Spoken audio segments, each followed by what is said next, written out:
Merci. Par la méditation philosophique, par un certain exercice ascétique qui purifie, par la pensée, par cette anamnèse, vous voulez demander, n'est-ce pas?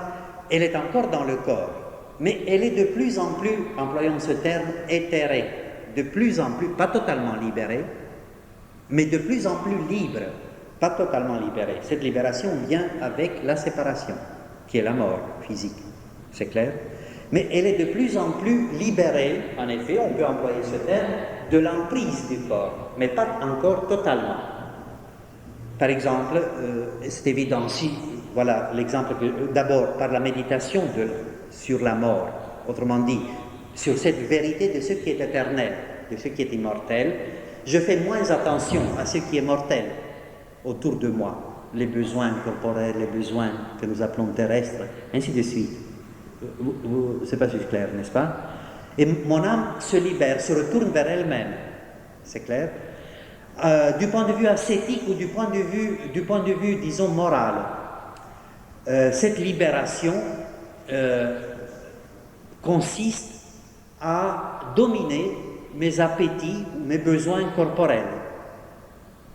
Je suis libre, par exemple, de la passion de l'argent. C'est une liberté. Vous voyez ce que je veux dire? Ou de la gourmandise. Je maîtrise cette nécessité corporelle que je respecte. Je ne peux pas la maîtriser totalement, puisqu'alors je me suiciderai. C'est clair, n'est-ce pas? Mais je peux la dominer de plus en plus, de plus en plus, de plus en plus.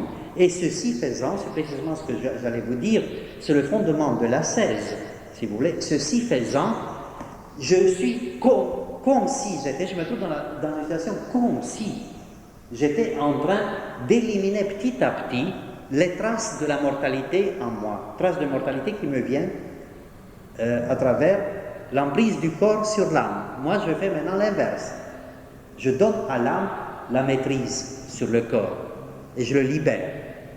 N'est-ce pas? On dit même, je me suis libéré de ce vice, de cette passion, de je ne sais pas quoi, n'est-ce pas? C'est un exercice comme par des degrés, des paliers. C'est clair?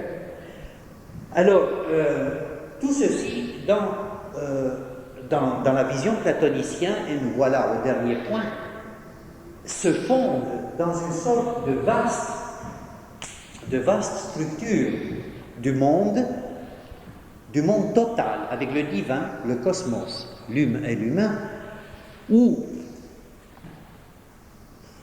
employons ce terme, où, à part, derrière, au-delà, si vous voulez, en haut, et il répond là aussi à une sorte de vision à la fois traditionnelle et immédiate, profonde de l'homme, au-delà, en haut, de ce monde-ci où l'âme se trouve dans une prison corporelle et donc participe de l'ensemble corporel du monde, pierres, animaux, arbres, je ne sais pas quoi. Il y a un autre monde, c'est clair, où l'âme se trouve chez elle, à la maison. Excusez-moi ce terme, mais nous le retrouvons souvent, n'est-ce pas? La maison, à la maison, maison de mon père, retour à la maison, ainsi de suite. Auprès du divin, de l'éternité. Et ce monde, c'est le monde que c'est devenu vraiment un lieu commun, le monde des idées, que nous appelons qu'on a appelé le monde idéal, en le rabâchant beaucoup, en le réduisant à une expression vulgaire. Ce n'est pas vulgaire, dans la vision de Platon, c'était autrement strict, autrement serré, autrement exigeant comme pensée, mais n'empêche que cela où le platonisme a contribué d'une façon lui aussi ambiguë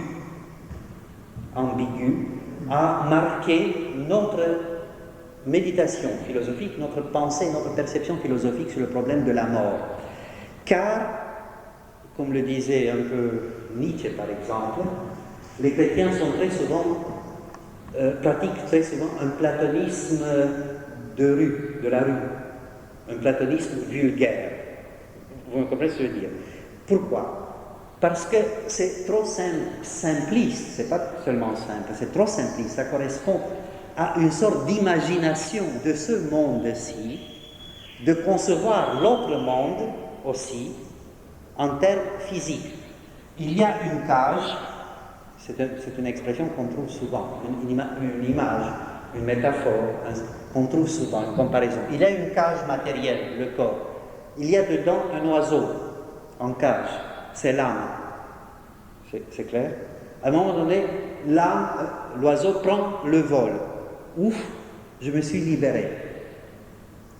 N'est-ce pas? Retournons vite en haut.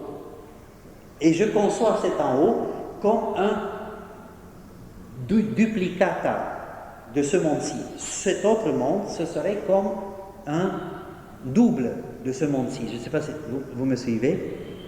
C'est ce qui est la façon, hélas, la plus simpliste et ce qui prévaut en général lorsqu'il s'agit, même pour des croyants, lorsqu'ils se donnent la peine, peut-être ne s'en rendent-ils pas, d'imaginer un peu l'inimaginable, au sens fort du terme, non pas l'irréel. Un réel qui ne peut pas être imaginé avec des termes et des mots de ce monde-ci. On l'imagine et on s'en contente comme un double de ce monde-ci. Comme disait un philosophe allemand aussi, c'est comme c'était un étage supérieur, en plus fin, en plus subtil, en plus agréable, de ce bas monde. C'est clair ce que je dis? Ce qu'il y a d'aussi ambigu, c'est que on trouve ici dans le platonisme, ce n'est pas Platon qui doit en être plus responsable, ce serait absurde, c'est quelque chose qui n'existe pas en philosophie, de rendre coupable un philosophe cohérent et sérieux de sa pensée, puisqu'il l'a exprimé à un moment donné afin de manifester une certaine vision des choses et du monde, sa part de vérité. Je dis un philosophe sérieux et cohérent. Bien, donc il ne s'agit pas d'accuser Platon, mais même pas d'accuser, mais de critiquer, d'analyser au sens positif du terme les répercussions du platonisme et son inscription dans l'histoire et dans le monde. C'est que dans cette vision, on a l'impression de pas seulement mépriser le corps, mais de lui ôter toute signification. Je ne dis pas spirituelle, je ne dis pas morale, je ne dis pas religieuse, mais même philosophique. Le corps ne fait pas partie de l'objet du philosophe, de la réflexion philosophique encore. Vous comprenez ce que je veux dire? Toute la pensée philosophique avant le christianisme, et par contre même certaines écoles chrétiennes ont eu certaines difficultés, n'ont pas réussi à vraiment faire place au corps, dans la vérité. Autrement dit, dans ce domaine, dans la vérité non pas rationnelle, mais dans la vérité de l'être, autrement dit, dans l'au-delà de la mort. Je ne sais pas si c'est clair dans ce que je dis. Le corps devait tout au plus être laissé quelque part en route ici-bas, comme une prison dont on se libère. D'où un certain mépris de la mort, du corps, avec tout ce que cela comporte. Nous ne pouvons pas entrer dans... Comme conséquence pour la morale concrète, pour l'histoire concrète, problème de violence, problème de relations humaines, problème de justice sociale, problème de structure de société, si le corps n'est pas reconnu comme faisant partie de la destinée profonde et ultime de l'être. Ceci n'est venu, nous ne disons pas ça pour nous faire plaisir, mais puisque c'est la vérité historique, n'est venu qu'avec la révélation, et on peut dire la révolution christique, du Christ, où le corps a été assumé, chose scandaleuse. Saint Paul disait, nous prêchons la croix qui est pour les folies pour les Grecs et scandale pour les Juifs. Vous comprenez? Et en effet, il y avait et il y a toujours, Hegel l'a très bien dit, le grec et le juif. le juif étant le symbole de celui qui, par-delà la raison ou par-delà la religion cosmique, prétend recevoir uniquement la religion révélée de Dieu, et le grec étant le symbole de l'homme qui fonde sa connaissance et sa raison d'être dans l'exercice de l'intellect et de l'acte humain. Il n'y a pas d'autre. Vous voyez, Saint-Paul est extrêmement profond en disant cela. Eh bien, les deux extrêmes butaient sur le corps, butaient sur le mort, sur le mortel, sur la mort. Donc voilà comme, je ne sais pas si je clair dans ce que je dis. Il était dévalorisé, je disais dévalorisé, pas seulement méprisé, mais dévalorisé au sens de ne pas pouvoir lui reconnaître une valeur de vérité philosophique, je ne dis pas même de vérité, n'est-ce pas?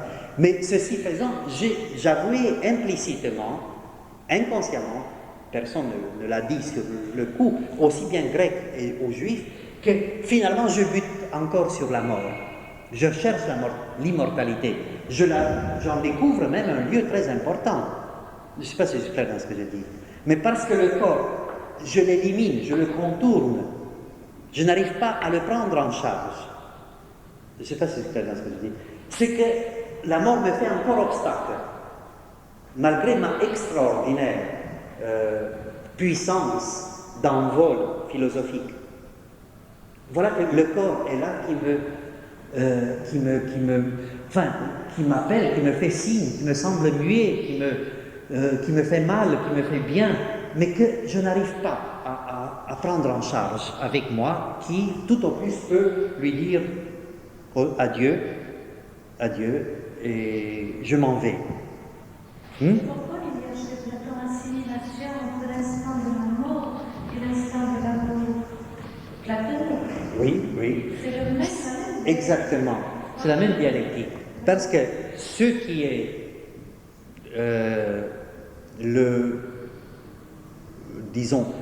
l'élan, le fondement de l'être, n'est-ce pas? Vous vous souvenez le discours fameux de Diotima, n'est-ce pas?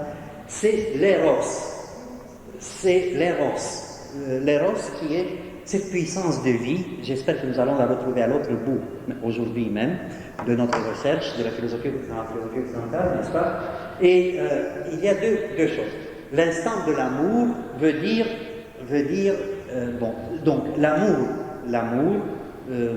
chez Platon, c'était vraiment une puissance divine, on dit aujourd'hui théocosmique, à la fois de Dieu, pas de Dieu personnel, divine, puissance des dieux, divine.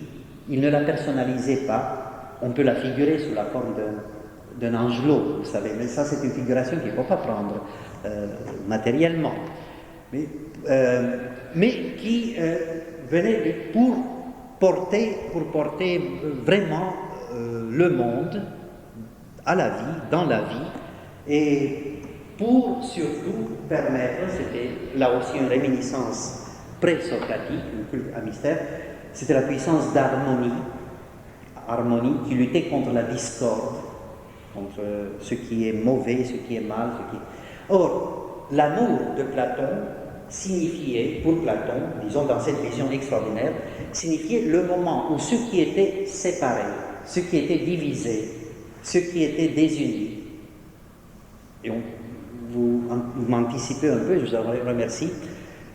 Vous savez, il donnait même cette image, mais enfin on n'étudie pas Platon. Il avait cette image, le monde au commencement, originaire, c'est très curieux comme pressentiment, mais ça vient des religions mystériques, encore une fois. Le monde, l'être même, était rond. Ça ne veut pas dire qu'il était rond au sens physique. Le rond, c'est la perfection. Le cercle. Pas d'angle, tout est à égale distance du centre. C'est l'image de l'harmonie. C'est clair ce que je dis? Alors, à un moment donné, il y a eu une rupture, une division, une section. Vous pouvez écrire section, vous pouvez écrire section. Le sexe. Sexe vient de sectare, secare. C'est-à-dire diviser ce qui est intègre. C'est clair ce que je dis? C'est extraordinaire de trouver cela. On le retrouve chez M. Freud, de nouveau, dans des termes semblables. Bon. Alors il dit mâle, femelle, homme, femme. Deux moitiés d'un même être. C'est clair? Au niveau humain, s'aimer se réfère à cette unité originale. Pas nécessairement nécessairement par l'union physique entre homme et femme. C'était de laisser retrouver dans l'âme cette autre présence, cette autre moitié qui est présente dans un autre être, quel qu'il soit. C'est clair que je dis, n'est-ce pas? Alors, en faisant ceci, l'unité de ce qui était brisé, rompu, se refait. Et en ce moment-là, l'âme, en quelque sorte, touche, frôle son immortalité essentielle. C'est clair?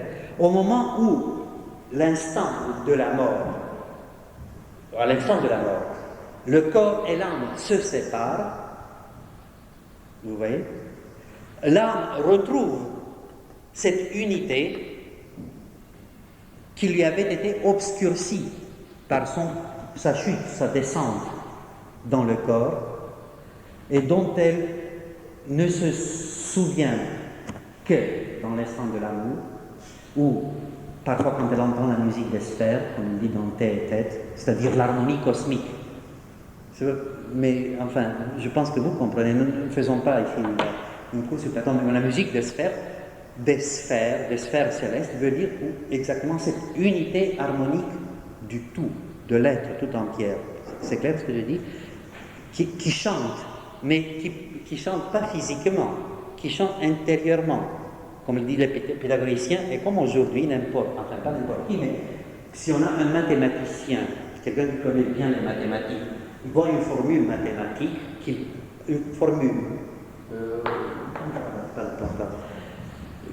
est capable de déchiffrer et de comprendre, je vous assure que c'est réel. J'ai expérimenté moi-même, j'ai vu tant d'amis mais c'est d'une beauté, comme si on écoutait Schütz, ou on écoutait Alban Berg. Je ne parle pas de Bach et de Beethoven qu'on écoute trop souvent. Vous comprenez ce que je veux dire? Puisque la musique est aussi un rapport harmonique entre nombres. Vous savez que la musique peut être traduite mathématiquement.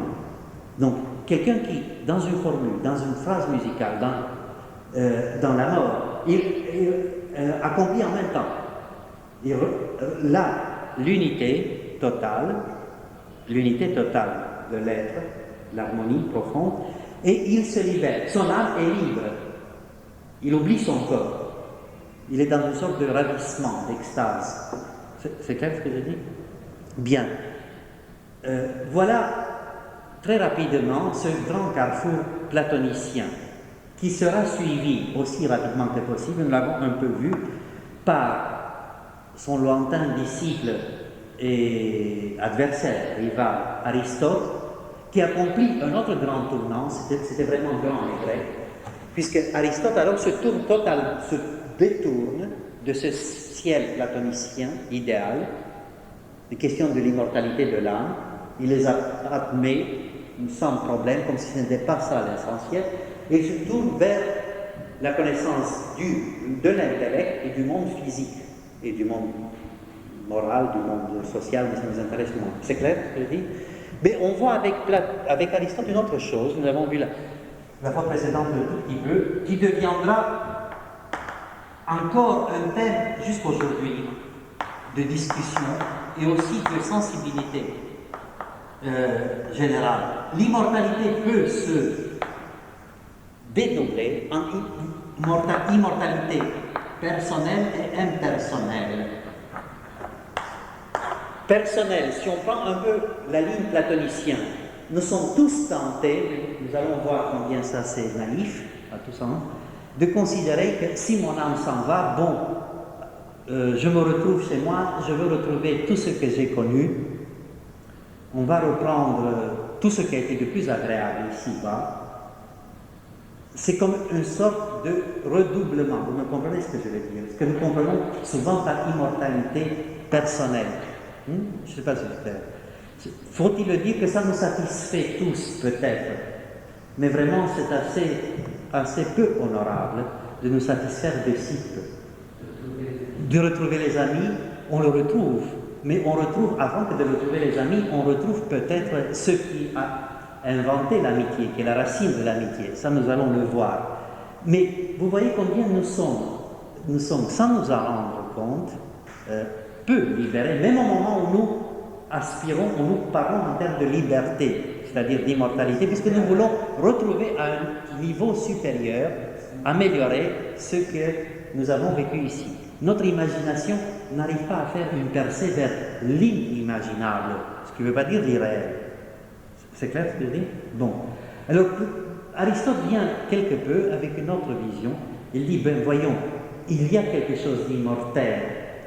Mais ce qui est immortel dans l'homme, c'est ce qu'il y a de plus impersonnel, de plus universel, qu'il appelle l'intellect agent.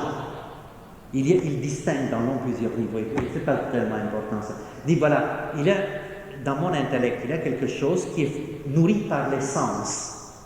N'est-ce pas? La perception immédiate, je vois la craie, je vois. C'est une opération intellectuelle, n'est-ce pas?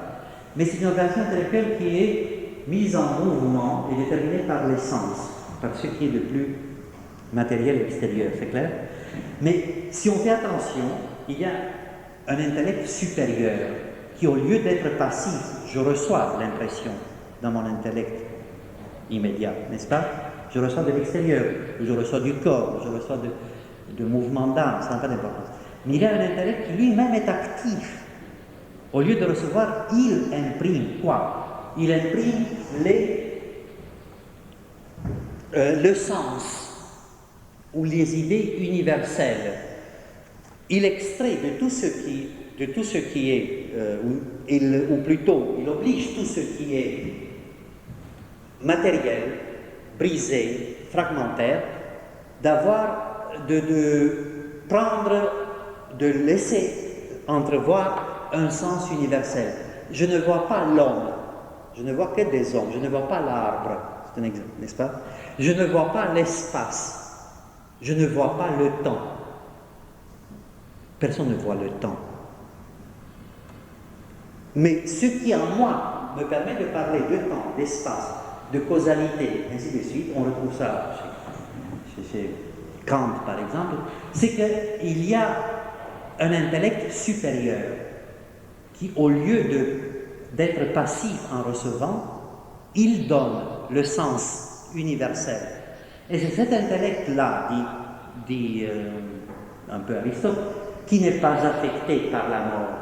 Et donc, il ne faut pas parler d'âme immortelle au sens quelque peu restreint dont nous avons parlé jusqu'ici, mais une sorte de réintégration au-delà de la personne respective, puisque cet intellect qui est en moi, individu personnel, n'est pas mon intellect.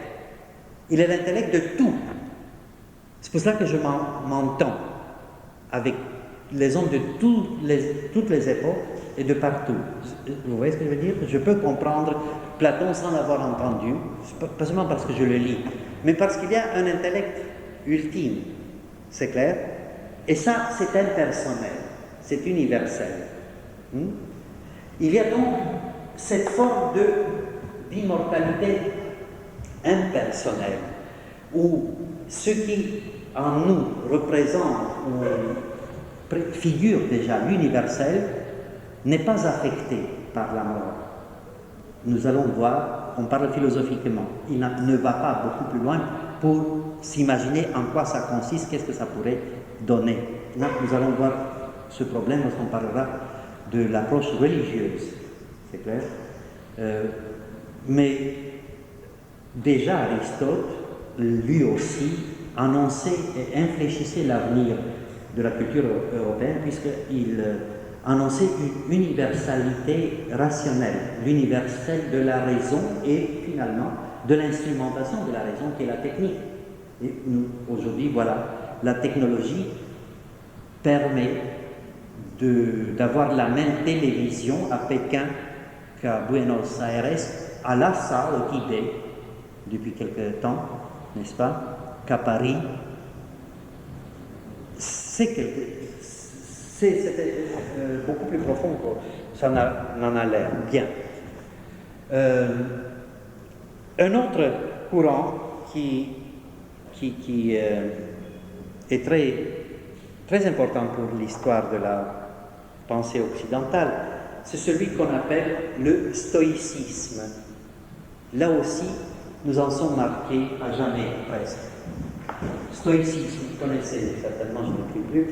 Le nom, vous savez d'où ça vient, de stoa. Stoa, c'était une porte. Portail, portique. N'est-ce pas, auprès duquel portail, duquel portique les premiers stoïciens enseignaient. Et le stoïcisme est lui aussi un tournant dans l'histoire du monde, puisqu'il est contemporain d'une autre grande rupture de niveau, comme nous avons dit la fois précédente, celle de l'hellénisme. Jusqu'ici, tout ce que nous avons vu, c'était encore à l'intérieur de la cité grecque, du monde grec, entre vous vous en souvenez, l'Anatolie, l'Ionie, n'est-ce pas, et la Grèce continentale. Aristote est déjà le maître de celui qui allait faire éclater ce monde quelque peu fermé, c'est-à-dire Alexandre le Grand. C'est une méditation sans fin sur la façon dont l'histoire avance et dont elle opère ses propres synthèses et rupture et synthèse, parce que cet Alexandre le Grand ira jusqu'aux Indes, comme vous savez, à Alexandrie, en Égypte, et pour cause. C'est porte son nom, c'est lui qui l'a fondé, n'est-ce pas? Pas seulement pour conquérir, mais sans s'en rendre compte lui-même, pour préparer des ouvertures, des synthèses de communication, des osmoses nouvelles entre civilisation asiatique, civilisation perse, civilisation égyptienne, sémitique, syrienne, judaïque et grecque. C'était une première universalité concrète, empire, qui s'établissait, un empire différent des empires précédents, égyptiens, comment ça s'appelle, babyloniens, perses, parce qu'il était, voilà, le logos grec, il était inévitablement ouvert à des synthèses spirituelles et intellectuelles, pas seulement à une domination militaire et économique. Ce que ni les Égyptiens, ni les Babyloniens, ni les Perses n'avaient réussi à faire, c'est les Grecs qui le font. Premier éclatement de la cité vers le monde ouvert, c'est clair, à tel point que, comme vous le savez très bien, c'est dans ce grec commun, qu'on l'appelle koiné, kiné, que les apôtres allaient prêcher. C'est le grec du Nouveau Testament, on appelle le kiné, koiné, vous savez cela, qui vient d'ici. Alors, une philosophie donc qui se situe presque au niveau de cette nouvelle condition de l'homme, c'est le stoïcisme, qui prend beaucoup sur les philosophies antérieures, mais qui est cosmologiquement, comme Héraclite dont nous avons parlé, n'est-ce pas, il voit le cosmos réglé par une sorte d'ordre qu'on appelle immanent, en lui-même, d'origine divine, si vous voulez, animé par un feu divin, pas matériel, mais qui anime également les âmes, en vertu de quoi l'homme qui se trouve intégré dans ce cosmos, tout comme il se trouvait dans cette vaste nouvelle cité ou nouvel empire, où il y a tant de nouvelles variétés, l'un qui est barbu, l'autre qui ne l'est pas, l'un qui est drapé d'un brahman à la brahman, l'autre qui est nu bien, mais c'était une nouvelle pluralité. Je ne sais pas si c'est clair dans ce que je dis. Et alors, le stoïcisme donne un code de vie, pas tellement une réflexion philosophique à la Platon, une sagesse initiatique, comme ce fut le cas, mais un code de vie total, en disant notamment que ce qu'il faut, de vivre selon la nature, secundum naturam vivere. Vivre selon la nature, autrement dit, selon l'ordre naturel qui est signifié dans chaque être par la raison et à l'intérieur d'un groupe humain par un système moral de relations. Et il s'agit pour l'homme de s'intégrer, de trouver son intégration et de ne pas troubler cet ordre, animé par le feu divin dont l'âme est peut-être une étincelle, et qui va retourner dans ce vaste foyer, brasier, après ce que nous appelons mort. Vous voyez un peu les traces de ce que nous avons vu antérieurement.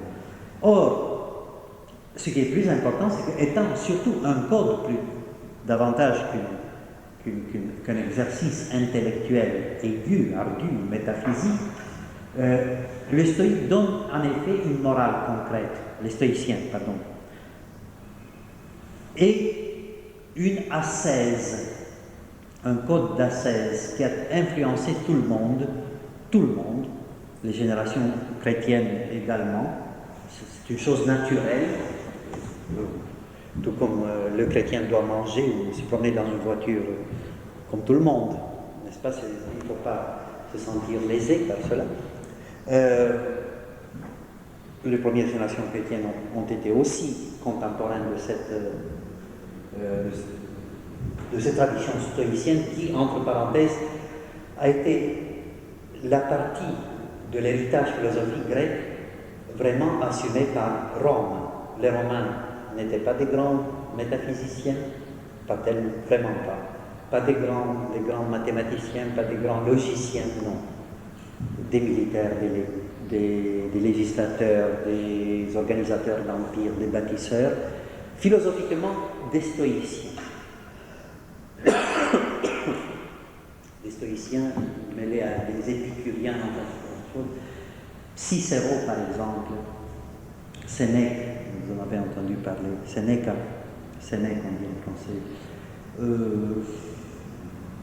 Aurélien, pardon, Épictète, Aurélien, l'empereur Aurélien, pardon, Marc Aurèle,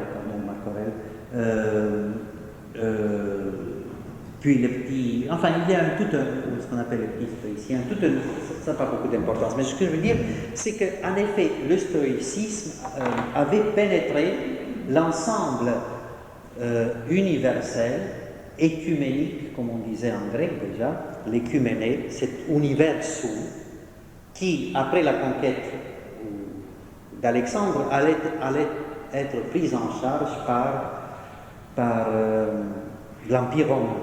C'était le nouvel empire, avant le vaste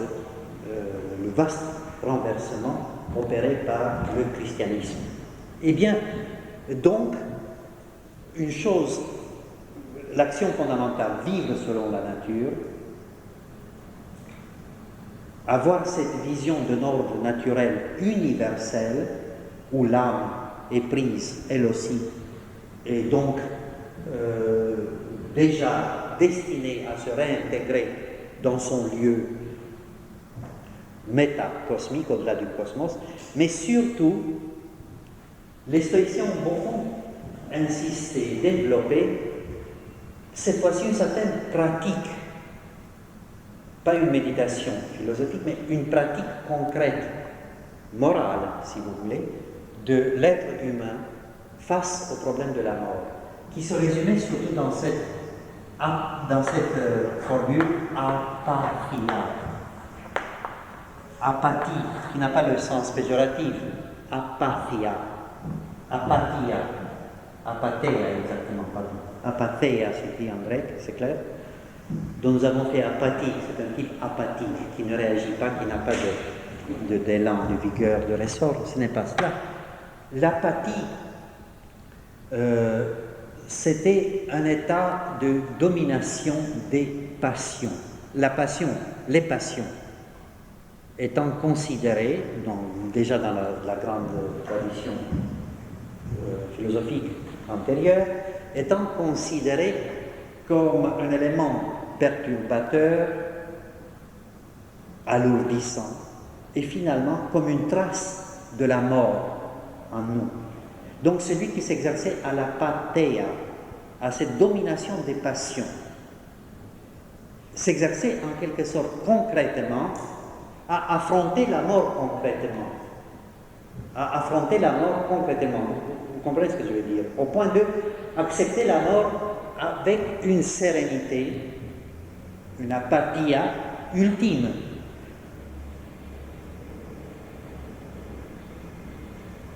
À telle enseigne que vers la fin plus exactement de l'Empire, si vous voulez, romain, au moment où l'Empire romain amorçait son déclin, pour beaucoup dont Sénèque, dont nous parlions tantôt, beaucoup de stoïciens,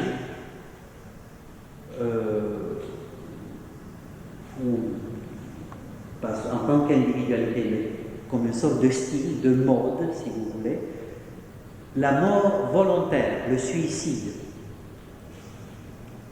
était couramment admis et même pratiqué dans des moments de no exit, d'impasse totale, maladie, condamnation par l'empereur, déclin, échec. Là aussi, nous trouvons en filigrane une problématique très moderne de l'euthanasie. Nous sommes encore sous le signe de ce stoïcisme dans notre civilisation moderne. On n'avait qu'à lire Le Monde il y a quelques jours. C'était exactement le débat stoïcien à l'Assemblée nationale à propos de la loi Crayavé.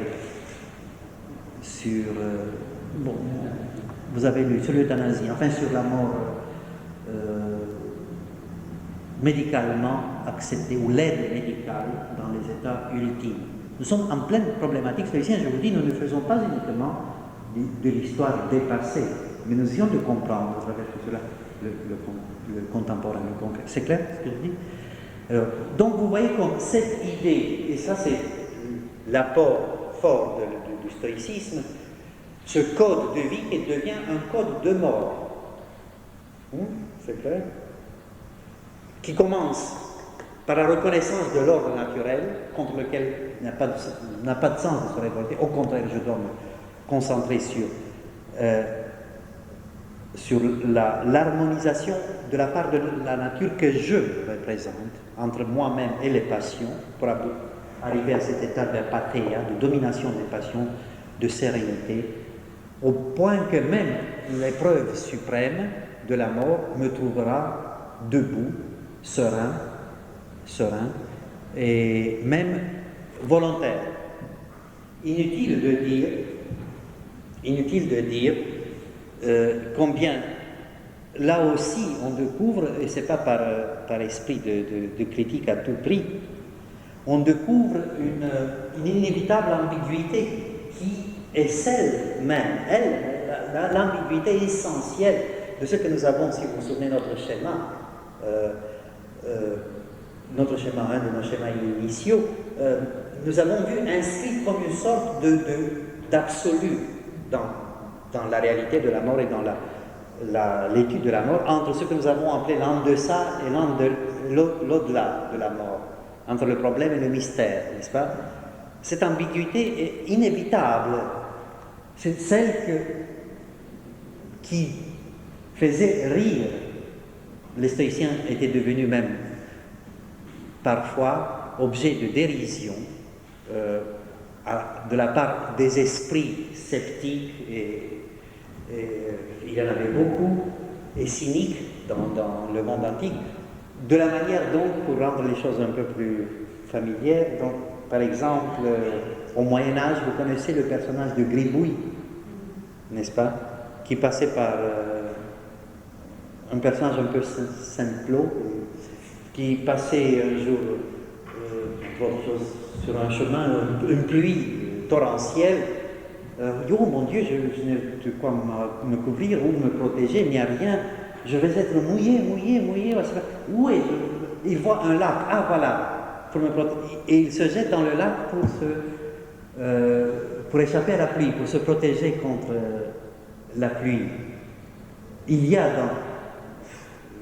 vous avez enfin, Apuleius, Lucien, un tas d'auteurs grecs contemporains de cette civilisation déjà décadente qui relevaient cet aspect plutôt comment dire, dérisoire avec tragique du stoïcisme qui voulait affronter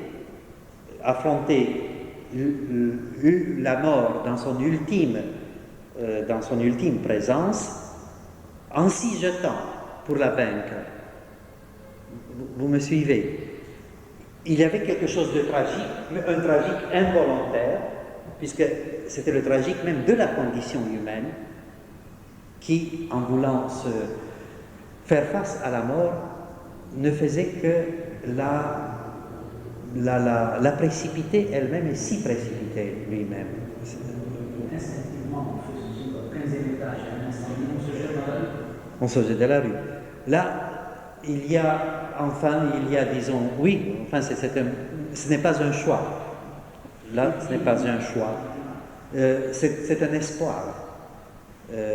Peut-être j'échappe, peut-être, ou alors je ne réagis plus consciemment, n'est-ce pas? Je ne réagis plus, je m'échappe. Et nous avons vu, et on finira sur cela, excusez-moi, nous avons vu la fois précédente, nous avons prononcé ce terme sotériologique, je pense. Vous vous souvenez, l'élément sotériologique. Vous me rappelez cela, parce que dans toute cette tradition et pratique philosophique grecque sur la mort, il y a une poursuite de ce que, parmi le premier, Pythagore avait, nous l'avons vu, n'est-ce pas, avait introduit comme problématique philosophique, une problématique de salut, poursuite du salut. En grec, ça s'appelle sotériologie, la doctrine du salut, n'est-ce pas? La mort est là comme une menace. Comment lui échapper? Comment me sauver moi-même d'elle? Qu'est-ce qui peut lui échapper à moi? Qu'est-ce qu'il y a à sauver dans l'être humain de cette menace de la mort? C'est clair ce que je dis? Alors, on voit que toutes ces traditions grecques ont fini sur cette impression. Ce n'est pas mon dernier mot, on aura encore à finir la fois prochaine sur la pensée occidentale. Mais la voilà donc sous-tendue par ce qui est probablement un des derniers mots qu'on puisse prononcer à son égard, à l'égard de la tradition occidentale face à la mort. Une sorte de grandeur tragique à sa pointe extrême. Vous voyez pourquoi, pas besoin d'insister, puisque elle s'ingénie, elle s'applique à assumer la fatalité, à lui faire